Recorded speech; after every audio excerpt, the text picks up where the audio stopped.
नमस्कार प्रिय दर्शकों, आज के इस कार्यक्रम में हम चर्चा करने जा रहे हैं मिथुन राशि वाले जातकों के लिए अक्टूबर का महीना कैसा रहने वाला है। यहां एक बात मैं आपको जरूर से बताना चाहूंगा कि यह महीना मिथुन राशि वाले जातकों के लिए बहुत ही विशेष होता हुआ दिखाई देगा, क्योंकि इस महीने में आपके लिए एक नहीं, दो नहीं, तीन तीन ग्रहों का कुछ इस प्रकार का संयोग बन रहा है जो कि ये इंगित करता है कि मिथुन राशि वाले जातकों के लिए अक्टूबर का महीना कुछ तो विशेष लेकर जरूर आ रहा है। क्या बड़े लाभ देखने को मिलेंगे, किस प्रकार से यह महीना आपके लिए अपने जीवन में व्यतीत होने जा रहा है, ये संपूर्ण जानकारी कुछ इस क्रमबद्धता से हम समझने जा रहे हैं, क्योंकि हर एक पॉइंट को समझना हमारे लिए आवश्यक है। अक्टूबर के महीने में आपका स्वास्थ्य दृष्टिकोण क्या संकेत दे रहा है, धन की स्थितियां किस प्रकार से कार्य करती हुई दिखाई देंगी, कर्म क्षेत्र, भाग्य, शिक्षा, यात्रा, दाम्पत्य जीवन और प्रेम संबंधों की स्थिति किस प्रकार आपके जीवन में अक्टूबर के महीने में प्रदर्शित होने जा रही है, ये ग्रह गोचरीय आधार पर हम समझने जा रहे हैं। और जब नियर फ्यूचर को आप ग्रह गोचरीय आधार पर समझ लेते हैं तो किसी भी प्रकार की प्लानिंग को करना आपके लिए बड़ा ही सहज हो जाता है। एक एक कर समझते हैं तो पहली स्थिति में आपके लग्न के स्वामी होते हैं बुध महाराज। कहां विराजित हैं? आपकी कुंडली के चतुर्थ भाव में। भद्र महापुरुष राजयोग लगाकर ये 10 अक्टूबर तक यहां रहेंगे। उसके पश्चात ये आपके पंचम भाव में आने जा रहे हैं। तो पहले सुख का बड़ा ही सुंदर संकेत आपके लिए बनकर आ रहा है कि इस महीने मिथुन राशि वाले जातकों का स्वास्थ्य बड़ा ही पुष्ट रहने वाला है। इवन अगर आपके साथ में वर्तमान समय में कोई स्वास्थ्य दृष्टिकोण से संबंधित परेशानी देखने को मिल भी रही है तो आप देखेंगे अक्टूबर के महीने की पहली ही तारीख से आपके स्वास्थ्य दृष्टिकोण में पुष्टता का योग देखने को बनना प्रारंभ हो जाएगा।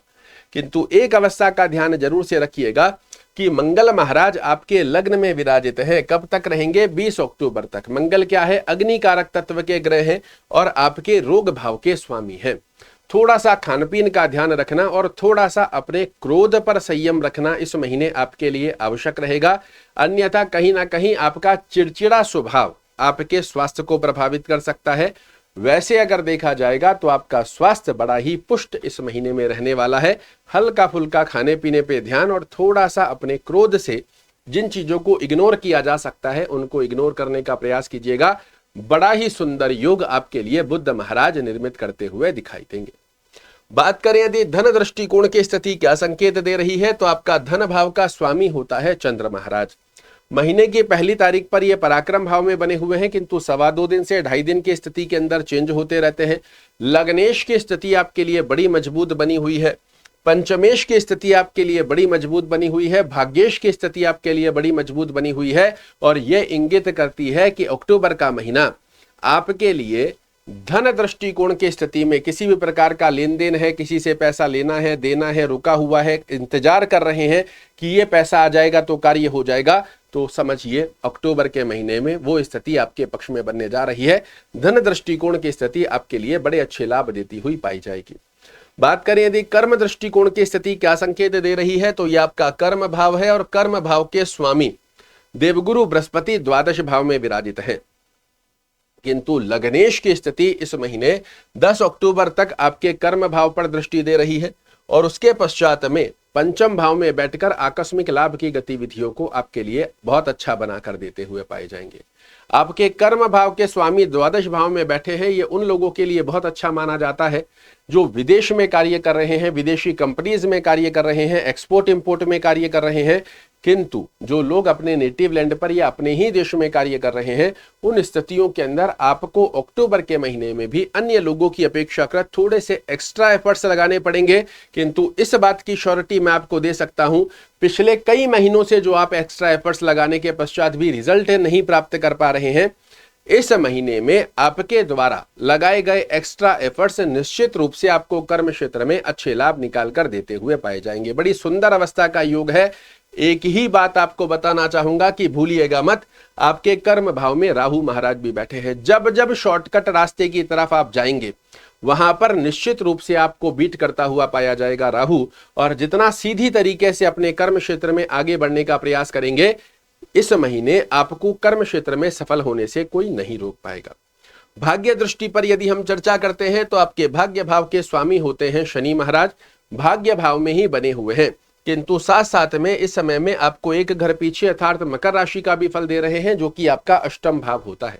और अष्टम भाव की स्थिति के चलते ये भाग्य का साथ तो देते हैं, किंतु बड़ा ही स्लो प्रोसेस के अंदर, जहां कई बार हमको अनुभूति भी होती है कि भाग्य हमारा साथ नहीं दे रहा, किंतु इनडायरेक्टली वे में भाग्य आपका साथ दे रहा है। और इस महीने भी आपको इस चीज की अनुभूति शनि महाराज जरूर से कराते हुए दिखाई देंगे, जहां छोटे छोटे ऑब्स्टेकल आए और एंड ऑफ द मोमेंट जब आपने कहीं ना कहीं होप छोड़ दी कि शायद अब ये कार्य नहीं होगा और एकदम से आपका वो कार्य हो गया, इस प्रकार का भाग्य का साथ अक्टूबर के महीने में शनि महाराज के आशीर्वाद से आपको प्राप्त होने जा रहा है।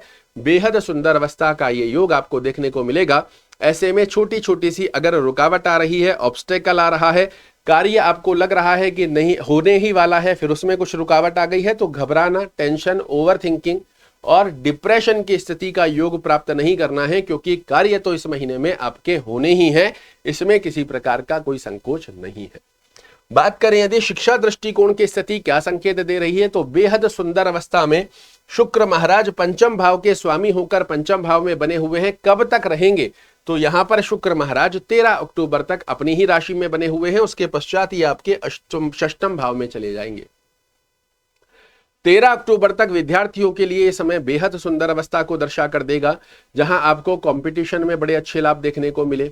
आप अपनी हायर एजुकेशन में बहुत अच्छा करें, आप अपने स्कूल कॉलेज में बहुत बेस्ट कर रहे हो, किंतु 13 अक्टूबर के पश्चात में आपको थोड़े से एक्स्ट्रा एफर्ट्स लगाने की आवश्यकता रहेगी। अन्यथा नोटिस कीजिएगा, 1 तारीख से 13 तारीख तक स्टडी बहुत अच्छे से चल रही है, उसके पश्चात में आप अपने दोस्तों के साथ घूमने फिरने में दिमाग लगा रहे हो, खेलने कूदने में, मौज मस्ती में, कंप्यूटर गैजेट्स के अंदर आपका दिमाग लग रहा है, आलस्य प्रवृत्ति की स्थिति देखने को मिल रही है, कर लेंगे हो जाएगा, इस प्रकार की स्थिति से त्याग कर यदि आप अपने लक्ष्य को साधने का प्रयास करते हैं, तो मैंने आपको बताया कि 10 अक्टूबर के बाद बुध महाराज की स्थिति आपके पंचम भाव में आ रही है, और ये क्या है, बुद्धि के कारक ग्रह है। अपने समय का सदुपयोग करते हुए, अपने समय की महत्वता को जानते हुए यदि आप आगे बढ़ोगे, तो ये बुद्धि कारक ग्रह आपको अन्य विद्यार्थियों की अपेक्षाकृत कई गुना ज्यादा आगे ले जाकर खड़ा कर देगा। इस बात का ध्यान जरूर से रखिएगा। बात करें यदि यात्रा दृष्टिकोण की स्थिति क्या संकेत दे रही है, तो इस महीने में, पूरे ही महीने में, चाहे आप व्यापारिक यात्रा कर रहे हैं, चाहे भौतिक सुखों को अर्जित करने वाली यात्रा कर रहे हैं, आपके लिए बेहद सुंदर बनने वाली है। ऐसा मैं क्यों कह रहा हूं, आपके यात्रा भाव के स्वामी होते हैं शुक्र महाराज। कहां विराजित हैं, आपके पंचम भाव में। कब तक रहेंगे, 13 अक्टूबर तक। अगर आपकी यात्रा 13 अक्टूबर से पहले हो रही है तो बहुत ही अच्छा है। 13 अक्टूबर के बाद भी यदि यात्रा पर आप विचार कर रहे हैं, तो भी शुक्र महाराज आपकी कुंडली में षष्टम भाव में आ जाएंगे और यहां से अपने ही घर को देखेंगे। आपके लिए तो बहुत अच्छी स्थिति का योग बनाएंगे, व्यापारिक यात्रा में भी और भौतिक सुखों को अर्जित करने में भी। दोनों अवस्था बेहद सुंदर स्वरूप में आपके लिए बनकर आ रही है। दाम्पत्य स्थान पर यदि चर्चा करते हैं, तो दाम्पत्य भाव के स्वामी आपके देवगुरु बृहस्पति द्वादश भाव में जाकर विराजित हुए हैं। आपकी कुंडली के कारक ग्रह हैं, किंतु द्वादश भाव में गोचरीय स्थिति के आधार पर इनको केंद्राधिपति दोष लग जाता है। अब यहाँ 2 प्रकार के फर्क आपको देखने को मिलेंगे। यदि आपकी कुंडली में ही देवगुरु बृहस्पति एक अच्छे भाव में बने हुए हैं, तो आप नोटिस कर रहे होंगे दाम्पत्य जीवन की स्थितियां बड़ी सुखद चल रही है, कहीं कोई दिक्कत नहीं आ रही है। किंतु वहीं यदि आपकी कुंडली में भी देवगुरु बृहस्पति नीच के होकर बैठे हैं, लग्न से 6-8-12 में जाकर बैठे हैं, केंद्राधिपति दोष की स्थिति के अंदर आ रहे हैं, तो कहीं ना कहीं आपके दाम्पत्य जीवन में स्वास्थ्य रूपी योग में उतार चढ़ाव देखने को मिल रहे हैं, या फिर अंडरस्टैंडिंग रिलेटेड इशू देखने को मिल रहे हैं। इन्हें थोड़ा सा संभालने की आवश्यकता है। ओम गुरुवे नमः का जाप कीजिएगा, दाम्पत्य जीवन की स्थितियां आपके लिए अच्छे से कार्य करती हुई दिखाई देंगी। बात करें यदि प्रेम संबंध की स्थिति क्या संकेत दे रही है, तो यह आपका प्रेम भाव भी होता है और शुक्र महाराज अपनी ही राशि में विराजित है। बेहद सुंदर अवस्था का योग यहां पर बनाते हैं, किंतु कब तक, तो 13 अक्टूबर तक। 13 अक्टूबर तक तो आपके रिलेशनशिप की स्थिति बड़ी ही अच्छी बनकर आती है, किंतु उसके पश्चात आपको बैलेंस करने की आवश्यकता रहेगी, अन्यथा कहीं ना कहीं छोटे छोटे से मतभेद आपके रिलेशनशिप की स्थिति को खराब कर सकते हैं। तो यहां आपको ध्यान रखने की आवश्यकता रहेगी। अब हम चर्चा करते हैं शुभ रंग, शुभ अंक और शुभ दिवस जो आपके लिए इस महीने को बना सकते हैं यादगार। पहली अवस्था में इस महीने में हरे रंग का, ब्लैक और ब्लू और व्हाइट का जितना ज्यादा आप सेवन करते हैं, खाना पहनना आसपास के वातावरण में, ये सकारात्मक ऑरा आपके लिए सेल्फ कॉन्फिडेंस की स्थिति, आपकी प्रेजेंटेशन की स्थिति को बड़ा ही सुंदर बनाता हुआ पाया जाएगा। शुभ दिवस की यदि हम चर्चा करते हैं तो कोई भी बड़ा कार्य यदि आप करने पर विचार कर रहे हैं, प्रयास कीजिएगा बुधवार, शुक्रवार और शनिवार के दिन आपके द्वारा किया हुआ कोई भी बड़ा कार्य निश्चित रूप से आपकी सफलता की परसेंटेज को बढ़ाता हुआ पाया जाएगा। शुभ अंक की यदि हम चर्चा करते हैं तो 2, 3, 6, 7 इनको सिंगल डिजिट में या टोटल के मूलांक में किसी भी प्रकार से आप प्रयोजन में लाते हो, आपके लिए ये नंबर बन जाते हैं अक्टूबर के महीने में लकी चार्म।